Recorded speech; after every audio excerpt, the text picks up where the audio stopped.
Bapak Ridwan RK ini statusnya apa? Kalau statusnya sampai saat ini beliau ya di dalam perkara ini, saksi juga belum ya, karena belum dipanggil saksi, dan kapan akan dipanggil nanti pasti akan kita panggil karena di rumah yang bersangkutan beliau kita laksanakan penggeledahan dan ada beberapa barang bukti yang kita cita, tentunya harus kita klarifikasi kepada yang bersangkutan. Terima kasih Mas Desa atas waktu dan tempatnya untuk saya menyampaikan terkait rilis penyidikan perkara pengadaan barang dan jasa di Bank Jabar Banten. Di KPK per tanggal 27 Februari 2025 telah menerbitkan 5 buah seprindik, yaitu nomor 13 sampai dengan 17 untuk 5 orang tersangka. Tersangka ini 2 orang dari pejabat Bank Jabar Banten, kemudian 3 orang dari swasta. 2 orang tersebut adalah Saudara YR, jabatannya selaku Direktur Utama Bank Jabar Banten, kemudian yang kedua adalah Saudara WH, pimpinan Divisi Korsek Bank Jabar Banten.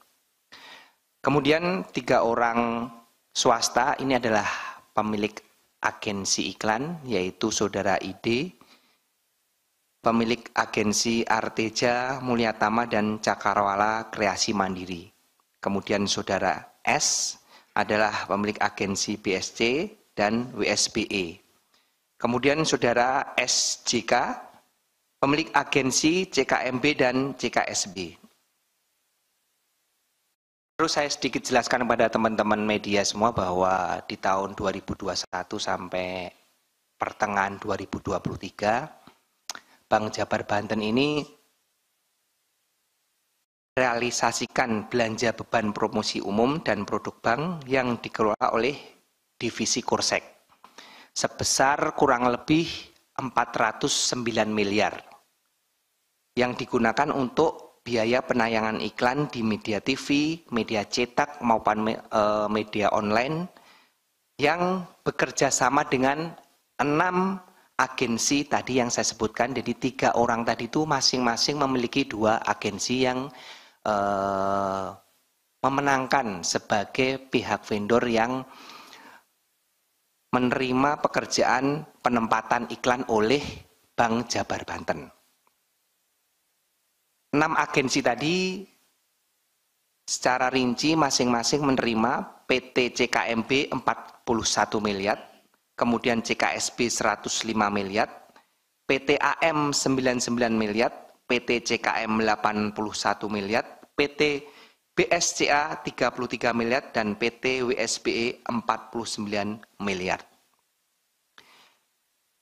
Dari proses penyelidikan dan penyidikan yang kami laksanakan, kami menemukan fakta bahwa lingkup pekerjaan 6 agensi ini ternyata hanya menempatkan iklan sesuai dengan permintaan Bank Jabar Banten. Serta kami temukan juga bahwa penujukan agensi ini dilakukan dengan melanggar ketentuan pengadaan barang dan jasa.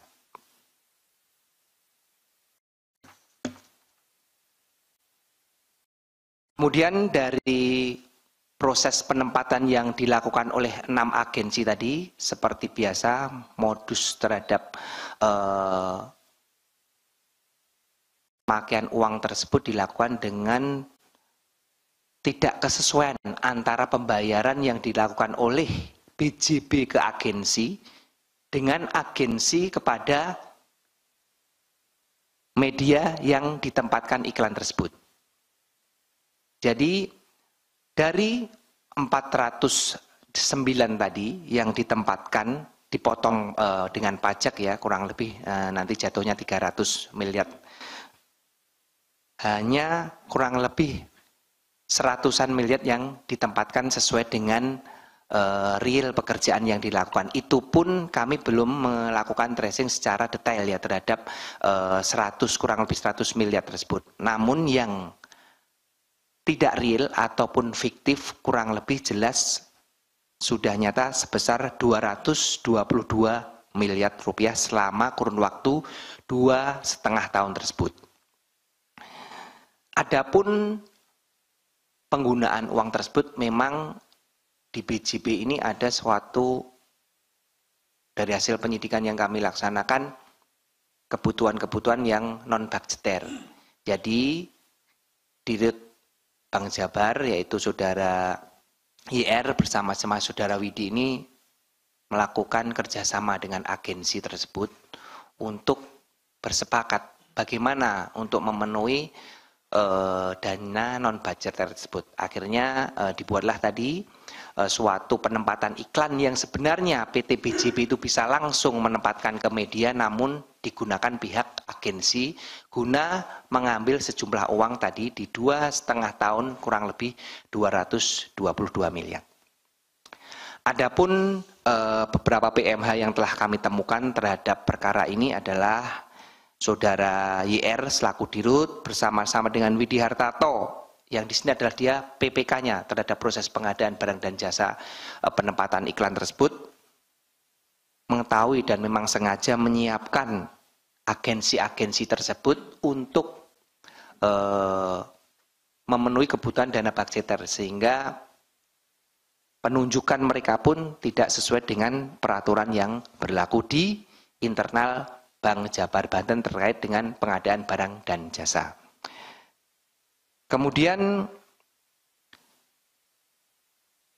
Dirut dan PPK mengatur pemilihan siapa-siapa agensi yang memenangkan penempatan iklan tersebut. Di sini tentunya para agensi juga telah sepakat sehingga mereka bersama-sama dengan para pihak BJB yaitu Dirut dan kepimpinan divisi Kursek melakukan perbuatan merugikan keuangan negara. KPK dalam ini telah melakukan serangkaian upaya paksa yang telah kami laksanakan setelah surat penyidikan dikeluarkan, yaitu diantaranya terhadap kelima tersangka tersebut telah kami lakukan pencegahan. Kemudian kami juga telah melakukan penggeledahan di beberapa tempat yang kami duga terdapat barang bukti terkait dengan perkara dimaksud. Kemudian tentunya kami melakukan penyitaan barang bukti dalam rangkaian proses penggeledahan yang telah kami laksanakan. Itu saja yang bisa kami sampaikan terkait dengan perkembangan penyidikan perkara pengadaan barang dan jasa di Bank Jabar Banten. Silakan rekan-rekan media yang akan memberikan pertanyaan, namun saya rasa cukup 3 atau 5 maksimal ya Pak Tesa untuk pertanyaannya. Silakan nanti Pak Tesa diatur. Terima kasih. Wassalamualaikum warahmatullahi wabarakatuh. Waalaikumsalam. Terima kasih Pak. Sebagai tambahan rekan-rekan sekalian, disampaikan bahwa pada tanggal 28 Februari tahun 2025, KPK telah mengeluarkan surat keputusan nomor 373 tahun 2025 tentang larangan bepergian ke luar negeri terhadap 5 orang berinisial YR, WH, IAD, SUH, dan RSJK. Untuk diketahui bahwa per tanggal 27 Februari 2025, penyidik KPK telah mengeluarkan surat perintah penyidikan dugaan tindak pidana korupsi dalam pengadaan barang atau jasa pada PT BPD Jawa Barat dan Banten untuk tahun anggaran 2019 sampai dengan 2024. Proses penyidikan saat ini sedang berjalan dan KPK telah menetapkan 5 orang tersangka. Kerugian negara pada perkara ini dalam proses penyelidikan sebesar kurang lebih 250 miliar. Larangan bepergian ke luar negeri ini dilakukan oleh penyidik karena keberadaan yang bersangkutan di wilayah Indonesia dibutuhkan dalam rangka proses penyidikan tindak pidana korupsi sebagaimana tersebut di atas dan berlaku untuk 6 bulan ke depan. Pertama dari Mas Chandra nih, ada semuanya bertanya terkait dengan ini. Apa sih keterlibatan RK sehingga tempat pertama kali yang digeledah adalah rumahnya RK. Kami KPK dalam melaksanakan upaya paksa penggeledahan tentunya ada petunjuk-petunjuk sebelumnya yang telah kita dapatkan. Sehingga kami melakukan penggeledahan terhadap beberapa tempat. Dan pada saat itu memang secara random adalah satu keputusan saya selaku Kasatgas yang menangani perkara tersebut. Siapa yang prioritas pertama saya geledah adalah memang rumahnya saudara RK. Karena memang itu adalah hal yang terpenting yang akan kami lakukan pertama kali. Itu adalah salah satu teknis kami penyidikan yang mungkin tidak bisa dijelaskan secara detail di sini. Kemudian